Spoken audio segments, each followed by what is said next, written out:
کہ رسول فجر کی نماز پڑھا رہا ہوں، میں پیچھے نماز پڑھ رہا ہوں اور پہلی صف میں 21ویں نمبر پہ میں کھڑا ہوں۔ نبی کریم علیہ السلام نے نماز پڑھائی تو مزہ آ گیا۔ نماز کے بعد حضور نے غلاموں کی طرف رخ پھیرا، ایک کھجوروں کا ٹوکرا آیا، اللہ کے رسول کھجوریں نکال نکال کے تقسیم کرنے لگے۔ 20 صحابہ کو دی تو 21واں نمبر میرا بھی آیا۔ حضرت علی کہتے ہیں میں خواب دیکھ رہا ہوں، خواب میری وچ ماہی آیا تے میں گل وچ پا لئیاں باواں، ڈر دی ماری اکھ بھی نہ کھولا کہ پھر بچھڑ نہ جاواں۔ کہتے میں نے دیکھا حضور نے کھجور اٹھائی، اس کو صاف کیا، مجھے دی۔ فرماتے کچھ کھجور کا مزہ، کچھ دست مبارک کا مزہ، کمال ہی ہو گئی، اتنا ذائقہ آیا۔ حضرت علی فرماتے ہیں دل بڑا کرتا تھا کہ ایک کھجور اور مل جائے، پر سب کو ایک ایک ملی تھی، میں نے مطالبہ نہیں کیا۔ فرماتے ہیں ابھی کھجور کھا ہی رہا تھا کہ مسجد میں اذان کی آواز آئی، میرے دل سے ہوا نکلی کہ یار کبھی تو ٹھہر جاتا نا، تھوڑی دیر کبھی ٹھہر جاتا نا، ذرا ٹھہر جا مؤذن، میرا دل دہل رہا ہے، تو ذرا ٹھہر جاتا۔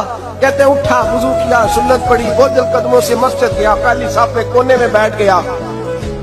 مکبر نے اقامت کہی، عمر مصلی پہ کھڑے ہوئے۔ کہتے ہیں میں چونکا اس وقت جب عمر فاروق نے بھی وہی صورتیں شروع کر دی جو رات خواب میں رسول پاک نے پڑھی تھی۔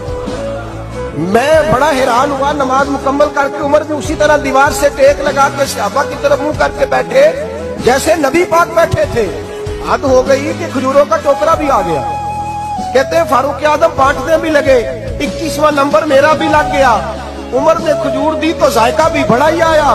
حضرت علی شیر خدا فرماتے حضور سے تو ادب کی وجہ سے مانگ نہیں سکا تھا، عمر اپنا یار تھا، ایک کھجور کھائی تو میں نے کہا عمر یار ایک اور دے دے، تو کہتے ہیں فاروق اعظم نے ٹوکری میں ہاتھ رکھا، کھجور صاف کی، میں سمجھا ملنے لگی ہے۔